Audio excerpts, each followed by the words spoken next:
दोनों पिता पुत्र का इसी से स्वागत करूंगा।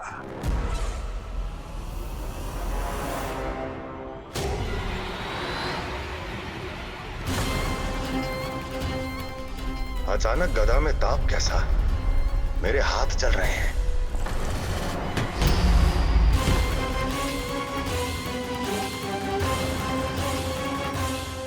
और वो व्यापारी जो तुम सबके शांत जीवन में भूचाल बन के आओ है, स्वयं शांति से थोड़े ना बैठ पाएगा।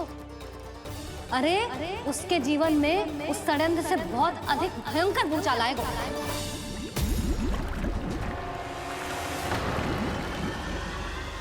स्वामी, ये अपने आप कैसे उबलने लगा?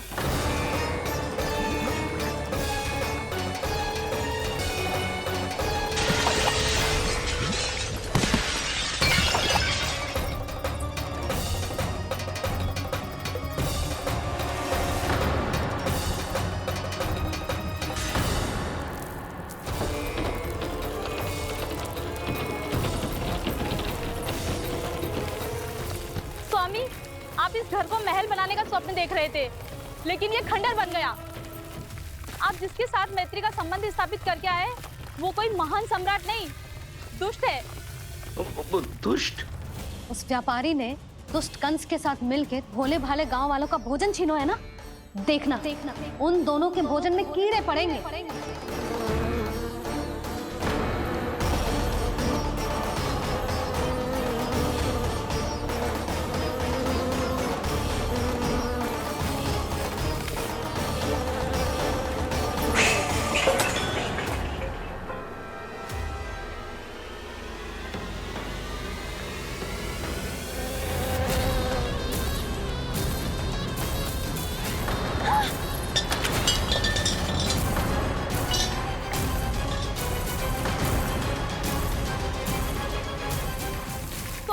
घर गया, जीविका का साधन गया, अब क्या जाएगा हमारा जीवन?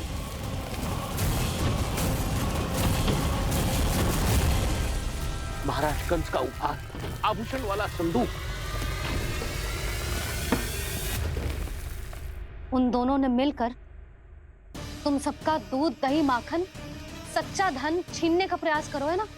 अब देखना उन दोनों का धन, उनके आभूषण सब लोहे के बन जाएंगे, कंकड़ पत्थर हो जाएंगे सब, कंकड़ पत्थर हो जाएंगे सब। ऐसा ही होगा मैया।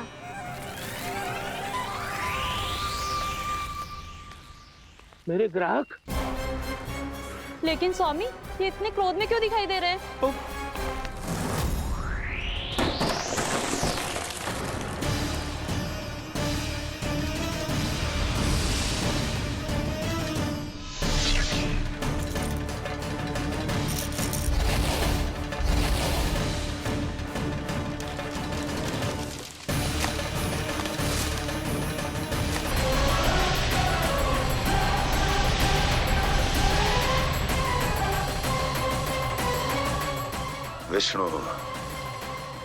विष्णु ने किया है ये सब। कंस ने जो किया है उसका दंड वो अवश्य भोगेगा, उसका दंड वो अवश्य भोगेगा, दंड वो अवश्य भोगेगा। किसने कहा ये? किसने कहा ये? किसने कहा? मैंने पूछा किसने कहा ये? तुम जिसे ढूंढ रहे हो वो मैं हूँ, विष्णु अवतार। क्या चाहता है तू? तुम्हारे युद्ध मुझसे था कंस, और मेरे भोले भाले भक्तों को अपने जाल में फंसाकर तुमने सारी सीमाएं पार कर दी।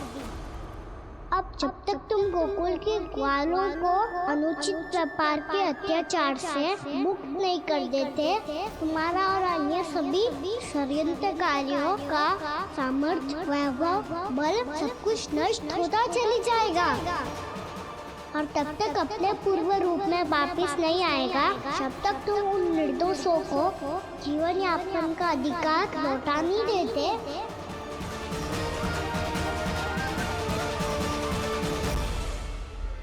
महाराज, दूध दही माखन सब कुछ पूरी तरह से सड़ गया है। महाराज, सारा अनाज, फल और सब्जियां सब नष्ट हो चुकी है महाराज। महाराज, महल का सारा पेयजल दूषित हो चुका है। छल है ये। ओ विष्णु अवतार हमें अपने माया जाल में फंसा रहा है। ऐसी सड़ी हुई मिठाइयाँ मैंने आज तक नहीं खाई हैं। खोए की नहीं, पत्थर की बनी है ये। उससे भी कड़ी है तुम्हारी ये मिठाइयाँ। आज के बाद कभी मिठाई नहीं लेंगे। जो बुरे कर्म करते हैं उनके साथ बुराई होता है और अच्छे कर्म करने वाले को अच्छाई मिलती है। आप अपना कर्म कीजिए बाबा, आपकी चिंता अपने आप दूर हो जाएगी।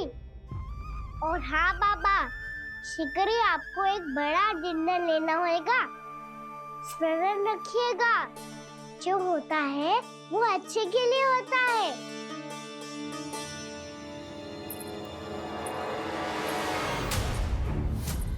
बाबा, मैया आ रही है, क्या करूं?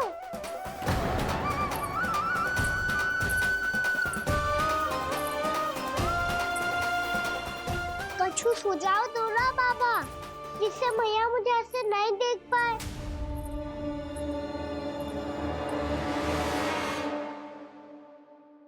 सुनो जी, आपने पुकार लगाई थी क्या?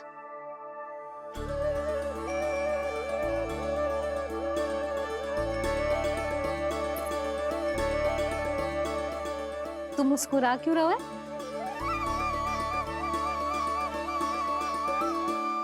और आप भी बदले बदले से दिख रहे हो। पूजा करके तनिक शांति मिली ना? शांति ही नहीं यशोदा, प्रभु नारायण ने मुझे समस्या को समाधान भी दे दिया। मैं बस अपना कर्म करूं। कल कंस से मिलने मथुरा जाऊंगा मैं। उस दुष्ट अत्याचारी से मिलने जाओगे आप? ना ना, मैं आपको उससे मिलने ना दूंगी। देखो ना आपने कैसे हमारे गांव वालों को फंसाओ है उसने। अवश्य ही आपको भी उसी उद्देश्य से बुला रहा है। आप मुस्कुरा रहे हैं प्रभु? कुछ देर पहले ही तो मैया सभी को मुझ पर अर्थात श्री नारायण पर विश्वास करने की सीख देकर आई है। अब देखो स्वयं चिंता करी है ये। चिंता मत ही करो यशोदा, मुझे श्री नारायण किसी भी जाल में ना फंसने देंगे। वो तो यही है, हमारे साथ।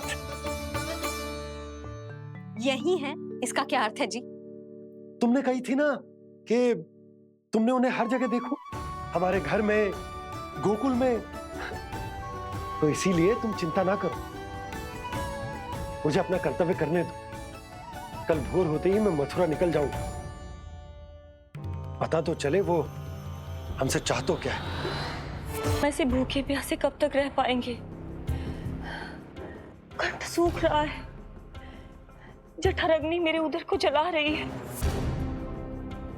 अन्न और जल के बिना यदि एक भी दिन और रहना पड़ गया तो मेरे तो प्राण ही निकल जाएंगे। महाराज कंस जिस विचारधारा पे विश्वास रखते थे उसे ही भूल गए हैं।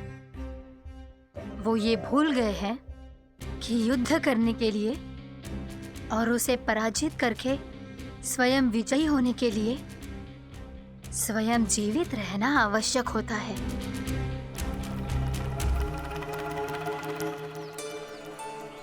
प्रभु ने जो दृश्य मुझे दिखाए, किस बात का संकेत थे वो? क्या मुझे यहाँ आने के लिए प्रेरित करना ही उनकी योजना थी? बहुत सोच विचार के भी ना समझ में आ रहा है। कंस ने, उस व्यापारी ने हमारे साथ जो षड्यंत्र रचो है ना, वो आते कैसे बचेंगे? पर घर में सब स्त्रियां चिंतित हैं।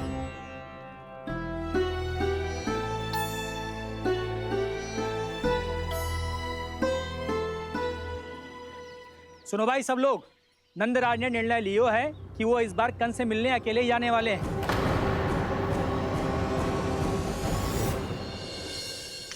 पहले ही वो गांव वालों से सारा दूध दही माखन हड़प चुका है। अब आप और मटकियां क्यों ले जा रहे हो उस दुष्ट के लिए? यशोदा, वो दुष्ट है, अत्याचारी, पर है तो हमारे महाराज ही ना। वैसे खाली हाथ थोड़ी ना जा सकते हो। तुम अपना ध्यान रखना। सुनो जी, मुझे पता है कि मुझे श्री नारायण पे विश्वास रखना चाहिए, बल्कि मैं भी तो यही समझा रही थी इन गोपियों को। पर पता ना क्यों मुझे लग रहा है इसके पीछे उसका कुछ बहुत बड़ा षड्यंत्र है। ना तो आपको अकेले क्यों बुलाता वो? मैं जानता हूँ यशोदा, उसने मुझे क्यों बुलाया है, पर मैं तुम्हें ना बता सकता। मैं ना चाहता हूं कि तुम चिंता करो।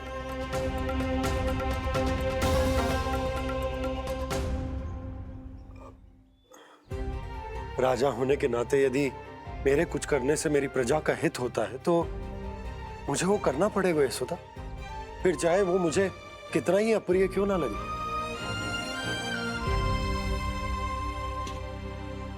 हे नारायण, मेरी दुविधा दूर करो। कुछ ऐसा करो कि इन्हें जाना ही ना पड़े उस दुष्ट के सामने।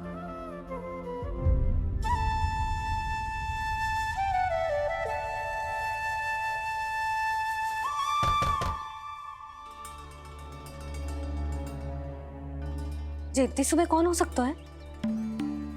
मैं देखता हूं।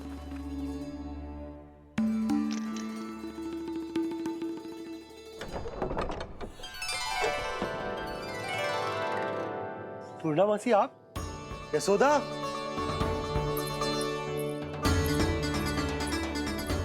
पूर्णामासी, इतने दिनों बाद? क्या होगा मौसी? सब कुछ कुशल तो है? मैं तो बस इतना जानती हूँ नंदराज, ये लोग आपसे मिलना चाहते थे। कौन?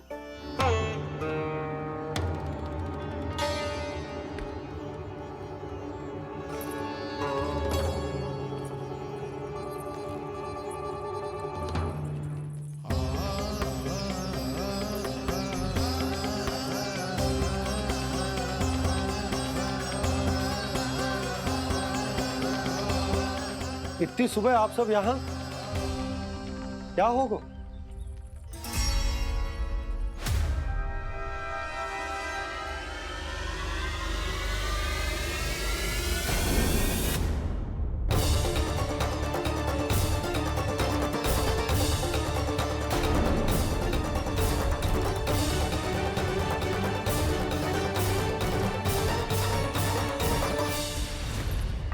हमारे भोले भाले गोकुल वासियों को फंसाने के बाद यहाँ आने का साहस कैसे करो तूने? यशोदा, पूछो जी, पूछो इससे, ये क्या करो यहाँ?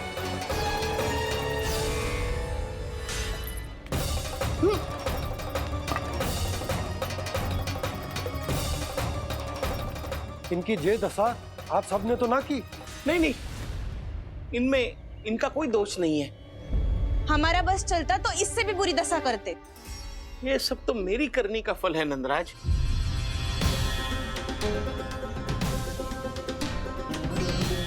इसे इसके किए का दंड मिल गया है।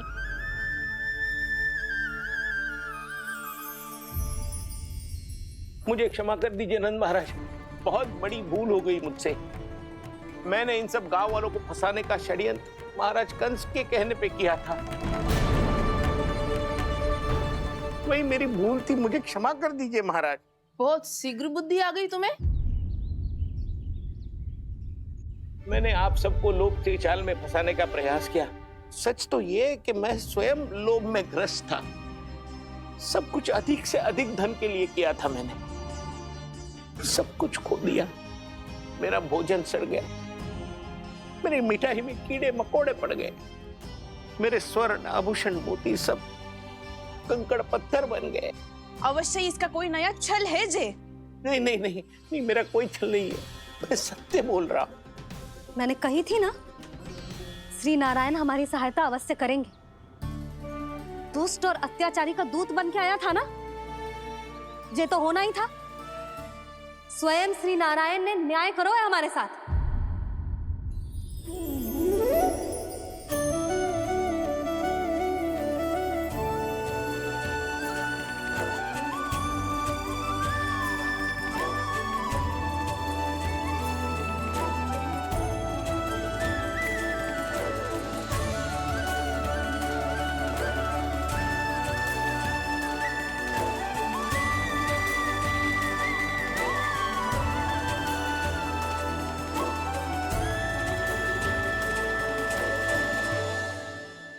बिल्कुल सही कह रही है।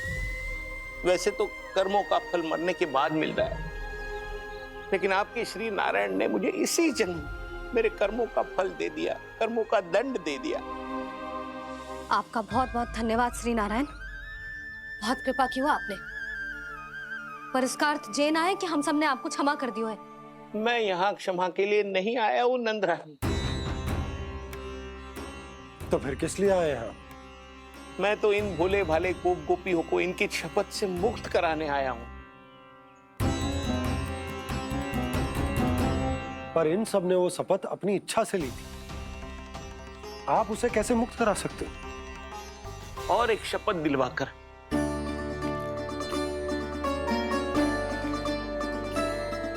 आप लोगों ने भगवान श्री नारायण को साक्षी मानकर यह शपथ ली थी कि आपका सारा दही, दूध, घी, माखन आप केवल मुझे और मुझे ही देंगे।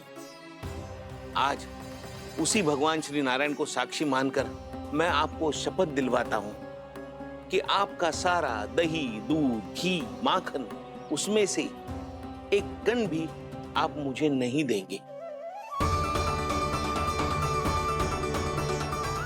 प्रतीक्षा क्या कर रहे हो आप सब? शपथ लो। हाँ हाँ।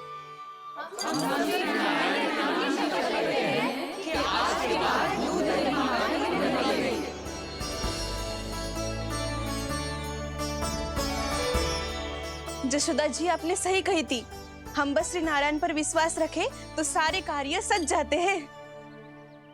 मुझे आशा है कि व्यापारी जी की तरह आप सबको भी अपनी शिक्षा मिल गई होगी।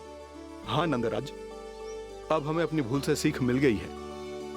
अब हम कभी भी किसी के लोभ के जल में ना फंसेंगे। जब यहाँ आवाज हो जाए वह भूल हुई है तो उसे मान के सीख लेनी चाहिए। हाँ हाँ, इस घटना से मुझे भी सीख मिल गई है। मैं भी जो शपथ लेती हूँ कि आज के बाद सारा का सारा दूध, दही, माखन इस पर सबसे पहला अधिकार गाय के बछड़ों पर ही होगा। सीख समझ सभी ने जैसे ही ली शपथ कि अब लोभ करेंगे ना हानि से भी अधिक मिला है, माखन बह रहा देखो कृष्ण लीला, देखो कृष्ण लीला।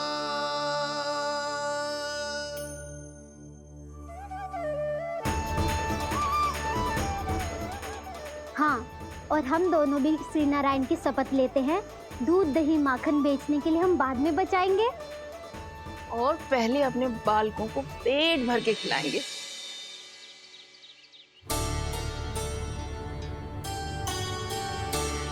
भैया, दादी, शीघ्र चलो।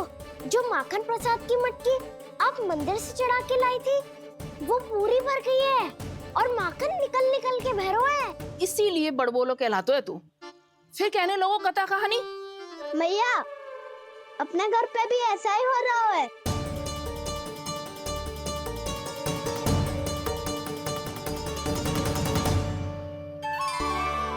यशोदा, वो देख तुम्हारी माखन की मटकियां।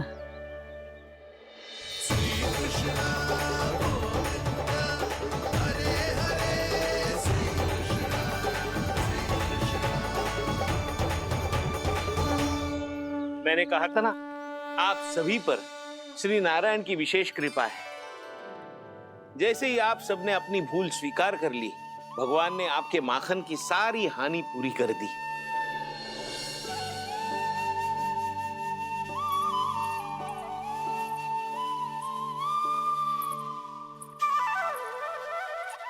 यशोमती मैया के नंद लाला, यशोमती मैया के नंद लाला, यशोमती मैया के नंद लाला।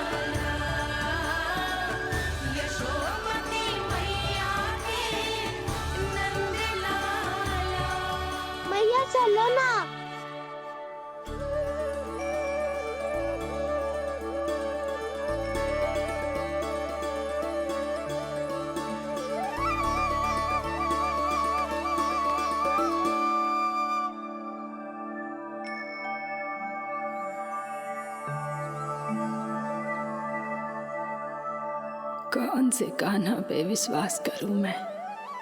उस सियाने पे जो कुछ ही समय पहले अपनी लीला दिखा रहा था, या उस निर्दोष पे जो आसपास की हर घटना से अनभिज्ञ बैठो है?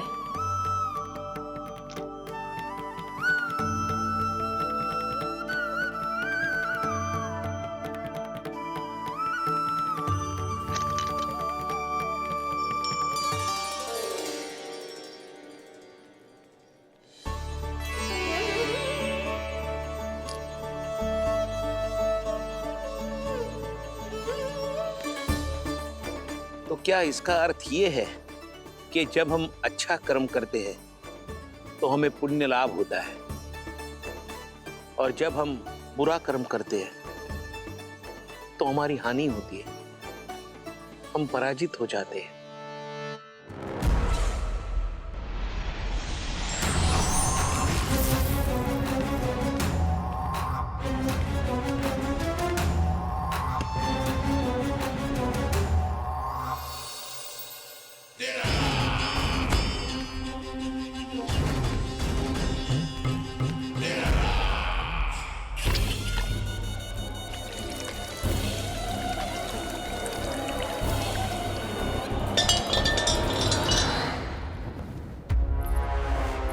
अस्थि प्राप्ति। मैंने कहा था ना, ये सारी माया उस विष्णु अवतार की है। अरे वो तो इतना भी शक्तिशाली नहीं है कि अपनी ही माया का प्रयोग पर्याप्त समय तक कर पाए।